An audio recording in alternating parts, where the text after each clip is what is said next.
안녕하세요. 쪼잔맘탱이 정은주입니다. 오늘은 죽은 경제학자의 살아있는 아이디어 칼 마르크스 편입니다. 위대한 경제학자였죠? 네, 칼 마르크스. 자, 한번 들어가 볼까요?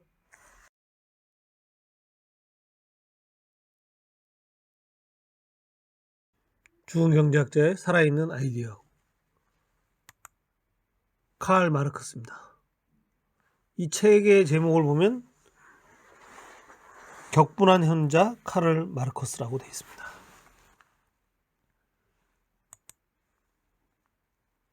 마르크스의 생애를 살펴보면 1818년 5월 5일에서 출생해서 1883년 3월 14일까지 64세 살았죠.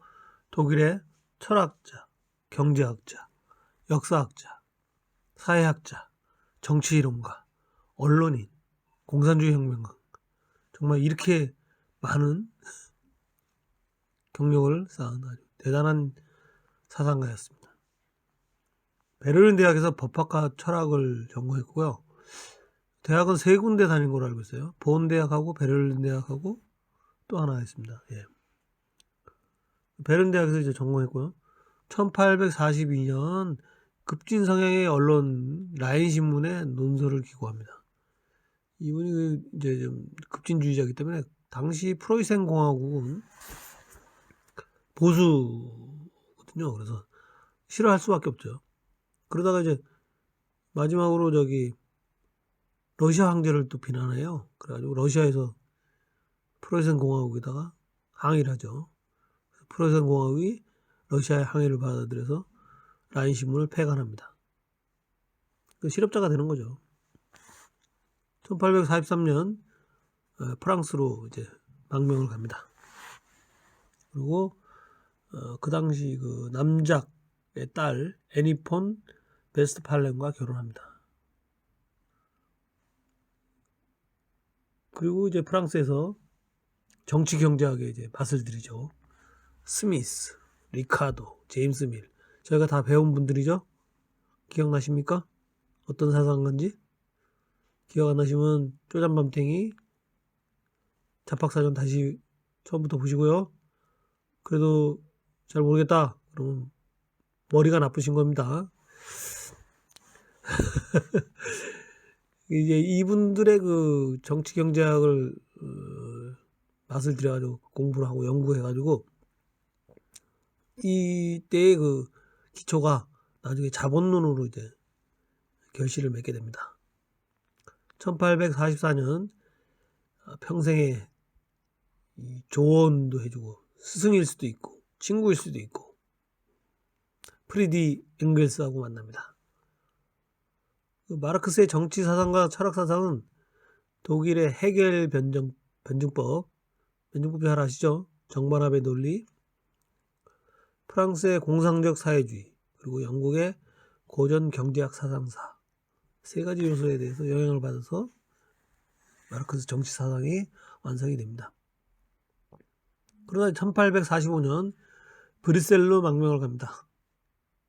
그래서 역사 유물론 개념의 저작 독일 이데올로기라는 책을 하나 만들고요. 그 다음에 노동계급 운동서 철학의 빈곤이라는 책을 완성합니다.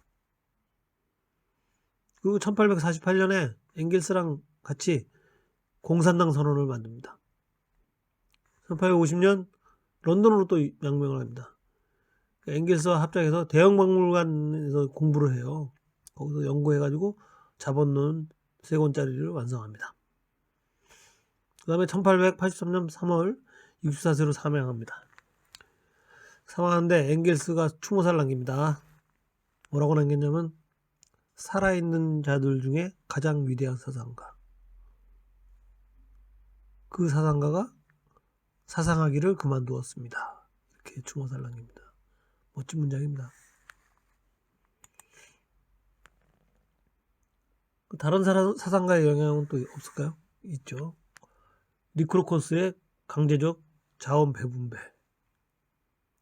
헤겔의 변증법. 헤겔의 변증법은 이제 정의 이론, 그 다음에 반대 이론의 대화를 통해서 결론을 도출하는 방법이죠. 우리가 정반합의 논리라고 그러는데, 이 이론이 굉장히 당시에 헤겔에 의해서 굉장히 마르크스가 감명을 받았던 그런 변증법입니다. 그 다음에 이제 스미스와 리카도 또 나오죠. 고전 정치 경제학. 그 다음에 프랑스 사회주의, 루소, 생시몽, 프루동, 프리에의 사상을 또 이제 마르크스가 자기 나름대로 또 해석을 합니다. 그 다음에 유물론, 독일 유물론, 프랑스 유물론. 그 다음에 엥겔스가 이제 만든 노동계급 분석. 근데 이제 엥겔스는 사실 노동계급을 분석했지만 아주 급진주의였지만 그래도 실익을 챙기는 사람이었어요. 돈도 좀 있고. 마르크스는 가난했죠. 아주 가난했습니다. 그다음에 이제 마르크스의 아버지 세대도 랍비였고요. 그다음에 어머니 쪽도 랍비였어요. 랍비 가족이었어요. 그래서 유대인 계통이죠. 그래서 유대인 사상이 또 마르크스에게 있습니다. 그 이제 마르크스가 했던 말들 중에서 이제 쭉 뽑아보면 이 책에 있는 대로 인간의 역사란 인간 본성의 변화와 맞물려 있으며 그 변화는 인간 주체와 물적 객체를 포괄하는 것이다. 인간은 실제 자신 그리고 잠정적인 자신을 소유하고 있음을 인식한다. 그러니까 실제 자기의 본성하고 또 하나의 잠정적 숨어있는 자신을 소유하고 있음을 인식한다는 얘기죠. 자본주의는 상품을 통해 생산의 사회적 관계, 노노관계, 노동자와 노동자 관계, 노사관계, 노동자와 사용자 관계 등을 조율한다. 이때 노동 역시 그 상품에 포함되며 시장에서 사고 파는 대상이 된다. 되어 있습니다. 그 자본주의 하에서도 노동도 하나의 상품이라는 얘기죠. 누군가 자신의 노동을 스스로 소유하기를 포기하는 것은 스스로의 본성으로부터 소외되는 것이며 정신적 상실이라 할 수 있는 심각한 일이다. 왜냐하면 상술했듯이 노동력은 그 사람이 세상을 변화시킬 수 있는 능력이기 때문이다. 그러니까 노동을 포기하는 것은 인간의 본성을 포기하는 것이라는 얘기죠. 그러니까 마르크스를 긍정하는 입장에서나 부정하는 입장에서나 모두 마르크스가 인류 사상 가장 영향력이 큰 인물 중 하나임을 전제한다는 얘기죠. 그러니까 루소, 헤겔, 엥겔스, 그다음에 리카도 여러 사람 있잖아요. 우리 멜서스, 그 사람들, 제임스 밀, 스튜어트 밀 이런 사람들도 있지만 그 중에서도 위대한 사람 중에 하나가 칼 마르크스라는 얘기입니다. 오늘날 노동 및 노동과 자본의 관계에 대한 이해 대부분의 기초를 놓았다는 거죠. 지금도 그 마르크스주의, 노동계급 이런 게 이제 마르크스 사상에서 다 파생되고 있는 거죠. 계급투쟁. 마르크스주의에서는 인간사회가 계급투쟁을 통해서 진보한다는 관점입니다. 계급이라는 게 뭐냐? 노동자와 사용자. 그죠? 그 투쟁 관계라는 얘기예요. 이게 뭐 같이 있는 게 아니라 투쟁을 통해서 계급을 착취한다. 자본주의 사회에서 그 계급투쟁은 지배계급인 부르주아와 비지배계급인 프롤레타리아 사이의 투쟁이라 본다는 거죠. 자본주의 사회 안에서. 옛날에 뭐 귀족사회에서는 또 틀리죠. 영주와 농노 이렇게 되는 거죠. 부르주아와 프롤레타리아를 가르는 기준은 생산수단을 통제하는지 여부다 이거죠. 그러니까 부르주아는 잘 산다고 부르주아가 아니라 생산 공장을 가지고 있냐? 그럼 부르주아예요. 그 안에서 일하냐? 이건 프롤레타리아.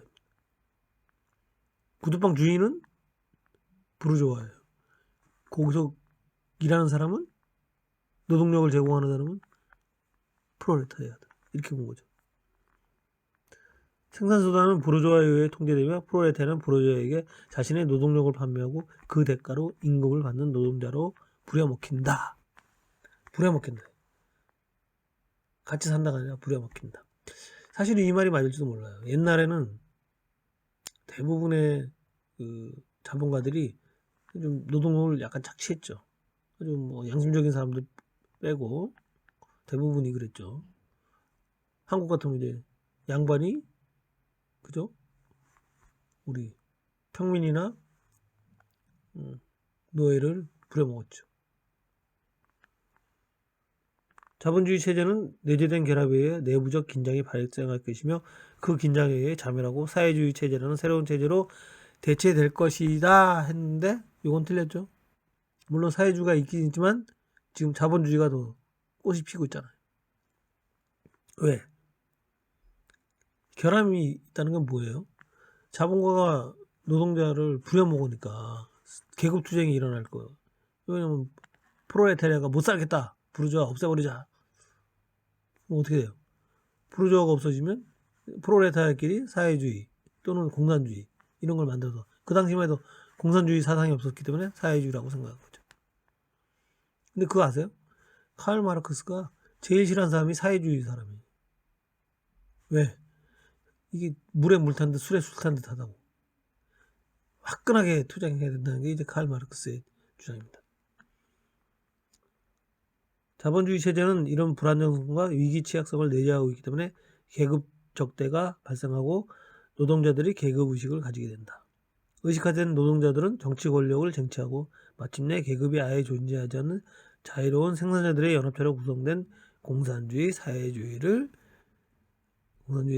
이룩할 것이라는 게 마르크스주의의 골자입니다.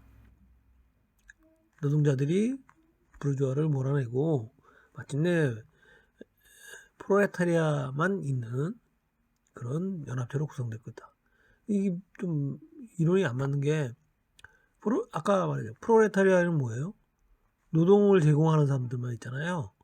그러면 노동을 제공하는 사람들만 있으면 누가 공장을 세우고 누가 밭이나 논을 과수원이나 뭐 제공을 해야 될 거 아니야. 그런 사람이 없다는 거 아니야. 그럼 그 누가 소유하고 있다는 거야.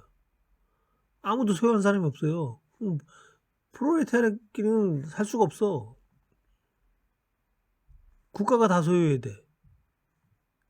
그건 또 누가 다스릴까? 그게 공산주의잖아요? 국가가 다 소유해. 그 소유자는 또 부르주아가 되는 거 아니에요.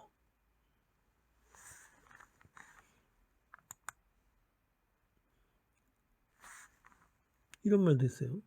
물질적 생산 능력은 사회적, 정치적, 지적, 생활 형태를 좌우한다.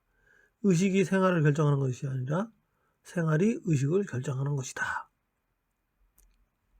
경제학 비판에서 어느 정도 맞는 것 같아요. 이 말은. 왜냐면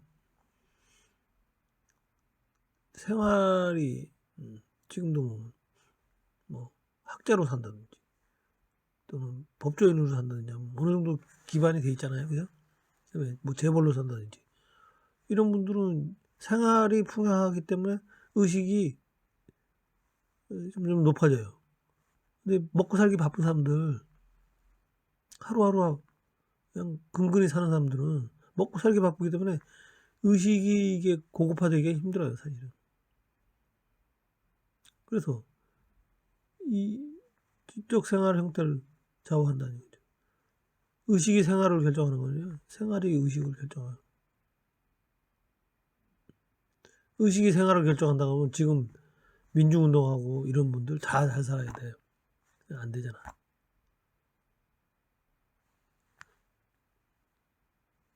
또 하나는 이제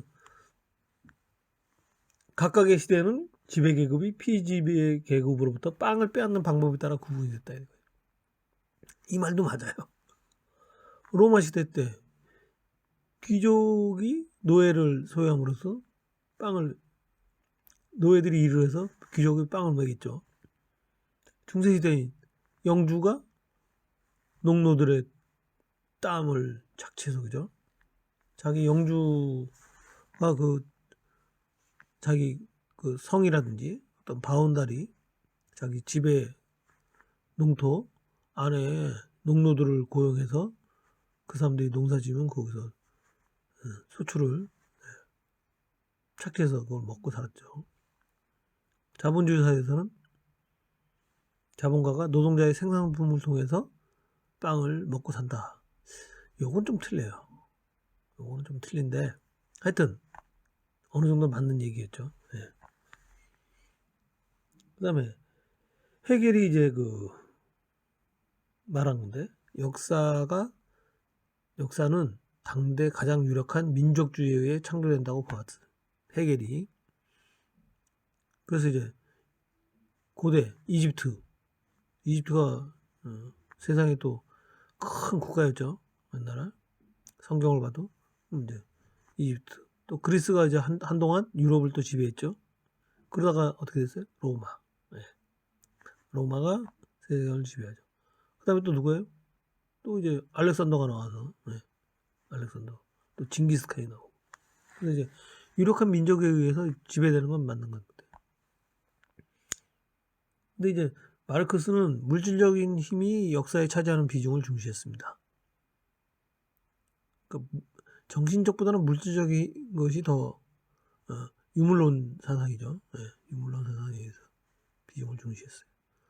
사실 정신도 지나고 나면 이렇게 역사를 보면 정신이 지배했다고도 볼 수 있지만 어떻게 보면 물질이 지배했다고도 볼 수 있죠. 왜냐면 산업혁명이라든지 1차 산업, 2차 산업, 3차, 4차 오면서 계속 물질이 지금 세상을 정복하고. 그렇지만 사상도 또 있죠. 사상가들의 어떤 사상에 의해서 그 시대의 조류가 흐르기 때문에 이건 뭐 꼭 물질이다, 사상이다 이렇게 얘기하기는 좀 곤란한 거죠. 그죠? 서로 물질과 사상이 조합하면서 역사를 끌고 가는 거죠. 마르크스가 이 얘기를 했어요. 신이 인간을 창조한 것이 아니다. 인간이 신을 창조한 것이다. 신은 하나의 관념이다. 그래서 종교는 아편이다.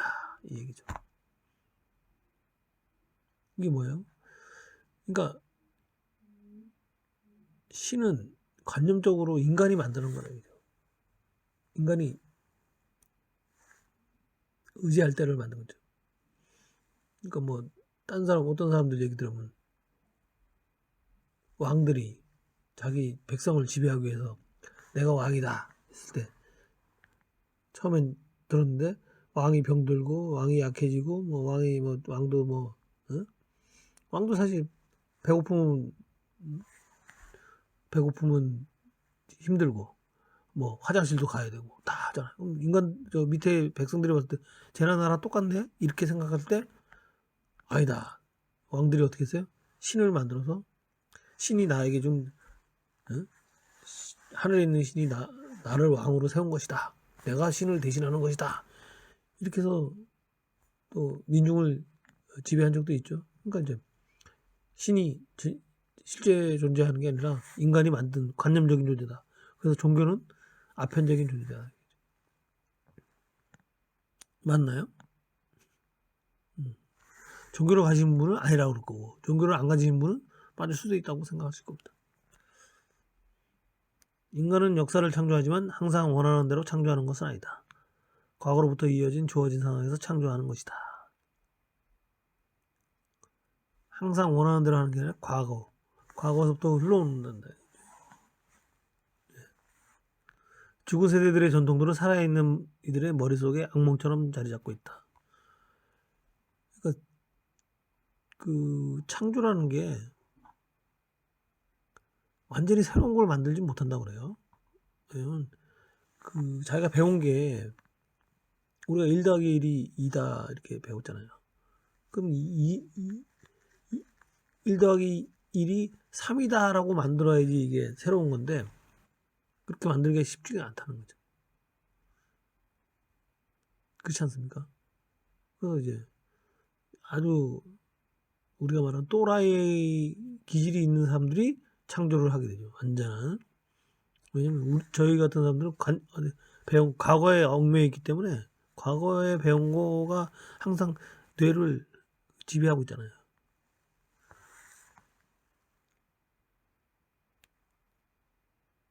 그다음에 지배계급은 법, 문화, 종교, 도덕, 애국심, 애사심을 창출해 생산과정을 보호한다. 상부구조라는 이론인데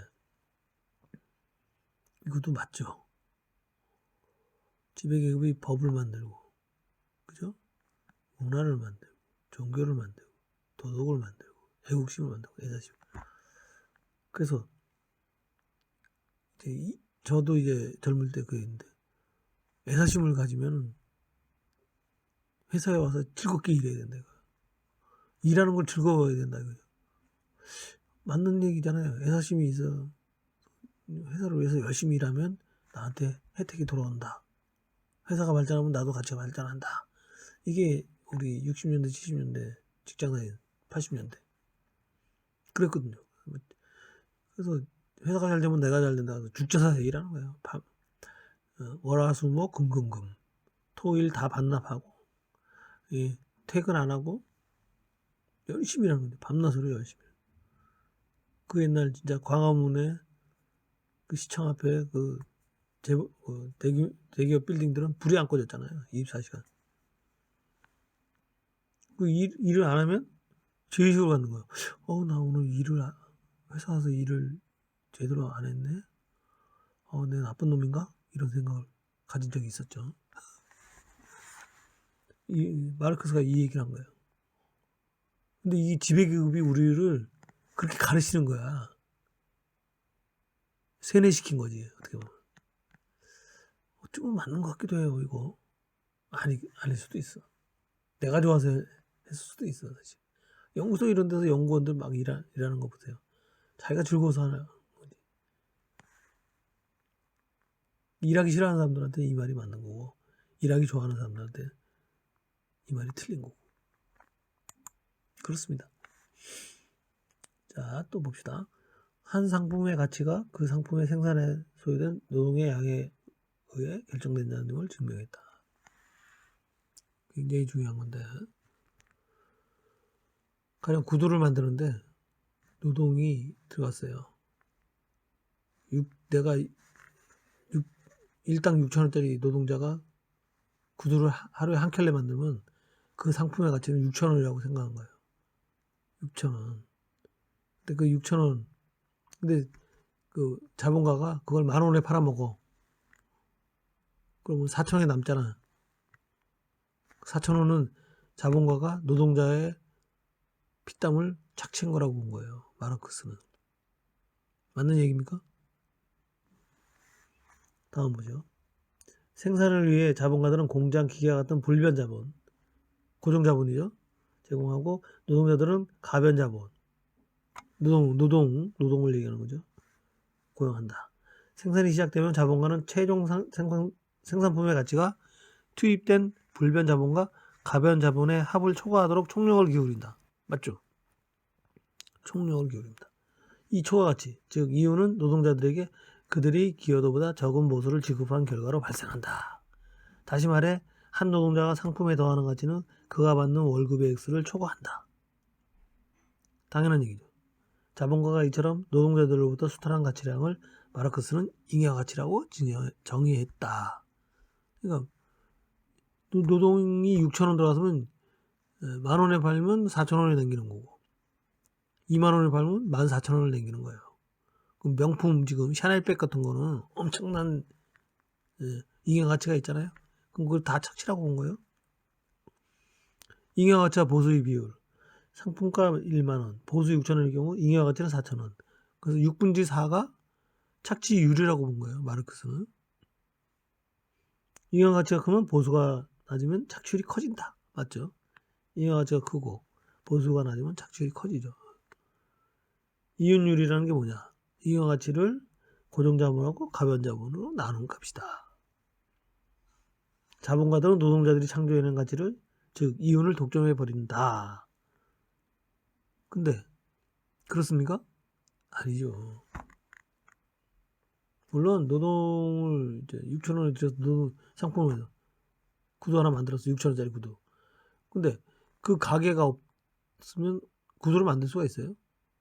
없잖아요. 그 가게 빌리고 또 운영하고 거기 그 구두 만들기 위해서 재료 가죽 사와야 되고 또 못 사와야 되고 거기 공구해야 되고 이건 누가 하는 거예요? 자본가가 내는 거 아니에요?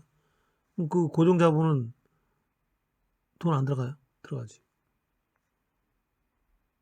그리고 망하면 노동자가 책임져요? 안 지죠. 자본가가 책임지지.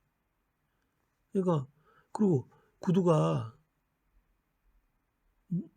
디자인을 해야 될 거 아니에요. 디자인은 누가 해요? 노동자가 할 수도 있지. 근데 구두를 뭐 여름 상품, 겨울 상품 뭐 이런 거를 어떻게 팔자. 또 누구한테 팔아야겠다. 이런 건 누가 생각해요? 자본가가 생각하잖아요. 도달되면서 홍보도 하고 뭐 요새 같으면 수출도 해야 되고 또 멋지게 디자인 멋지게 해야 되고 또 뭐 할인해야 되고 뭐 설 명절에 어떻게 해야 되고 뭐 이런 거 성수기 비수기 뭐 이런 거 다 누가 생각해야 돼요. 그래서 자본가들이 가령 애플 스마트폰을 만들 때 누가 그런 생각을 했어요? 거기 애플 직원들이 했을까요? 아니죠. 한 사람의 아이디어가 있었잖아요. 그분이 안 했으면 그분이 그런 생각을 안 해서 단순하게 해라. 한번 버튼을 누르면 3초 이상 찾지 않게 해라. 사람이 그냥 본성대로 움직일 수 있게 한 게 스마트폰 아니에요? 그 당시만 해도 우리 핸드폰은 다이얼 띡띡띡띡띡 누르고 이런 거 있잖아요. 벽돌폰.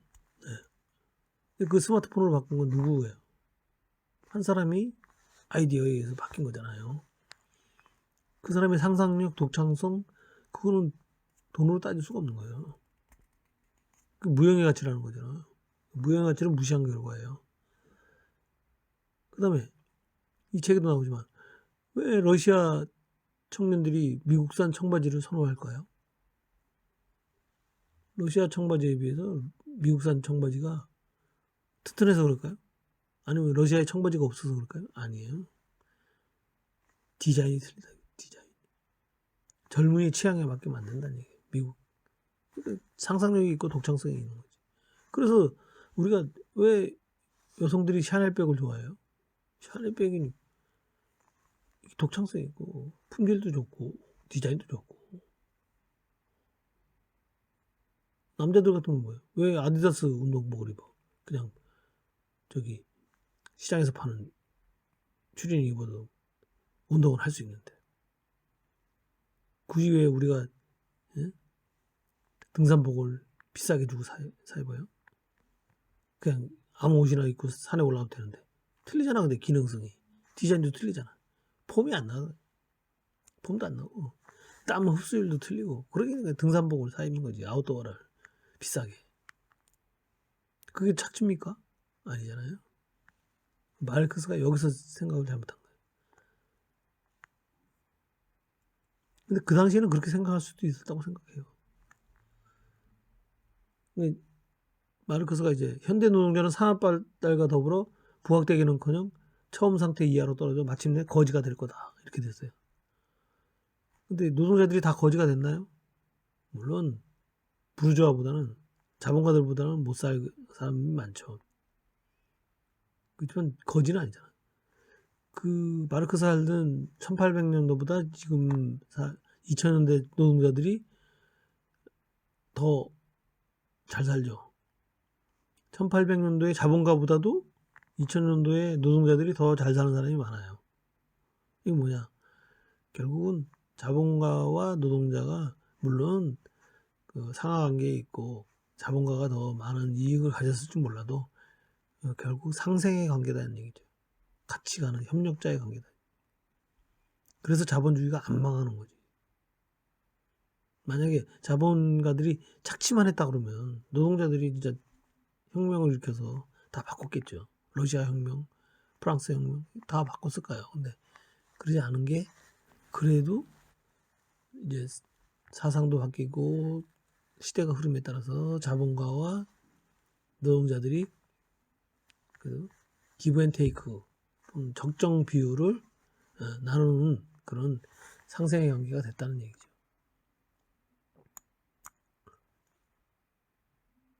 마르크스가 참 맞는 말도 많이 했고 사상도 많이 했습니다. 그래서 오늘날 공산주의도 만들었지만 공산주의 이론의 절대적인 마지막 판단 미스, 부르주아가 프롤레타리아를 착취만 한다고 생각한 건 아니, 그 생각이 잘못된 거죠. 착취가 아니라 상생의 관계로 가야 된다고 했어야 되는데 그 당시에 마르크스가 볼 때는 물론 마르크스가 굉장히 힘들게 살았어요. 런던에 살 때 아이를 셋이나 잃었어요. 왜냐면 그 아파트 안에 그 난로를 떼는데 그 찌꺼기가 그 집을 다 덮을 정도로 석탄 검은 찌꺼기가 막 집안을 다 뒤덮고 있을 정도로 못 살았어요. 마르크스는 나가서 있으니까 모르는데 그 안에서 부인과 애들이 살다가 애들이 다 기간제가 어떻게 됐겠어요. 그러니까 못 살고 그러니까 비판적이 될 수밖에 없었죠. 생활 자체가. 물론 비판적이라서 못 살았는지 모르지만 엥겔스가 좀 얘기한 게 옆에서 좀 돈 되는 일도 좀 해라고 한 거예요. 근데 마르크스는 그 말을 안 들었죠. 그러다 보니까 이제 자기가 이제 못 살고 급진주의고 이러다 보니까 투쟁의 관계, 계급 투쟁을 통해서만 세상을 바꿀 수 있다고 생각한 게 그러다 보니까 이제 이론이 너무 한쪽으로 공산주의 이론으로 갔는데 공산주의의 마지막 단점이 뭐예요? 전부 프롤레타리아만 있을 때 누가 그 자본가의 역할을 해줄 것이냐 하는 게 그게 공산당이잖아요. 결국 공산당 독재가 되잖아. 공산당들이 뭐예요? 자기만 그 사람들이 더 착취를 했잖아. 그래서 문제가 된 거죠. 네. 하여튼 위대한 사상가였습니다. 그렇지만 제가 이렇게 읽으면서 맞는 말도 많다. 참. 근데 마지막에 그 순간 공산주의 이론에서 프롤레타리아 부르주아를 갈라놓고 대립관계로만 본 게 마르크스의 실수가 아니었나 이렇게 생각합니다. 오늘은 여기까지.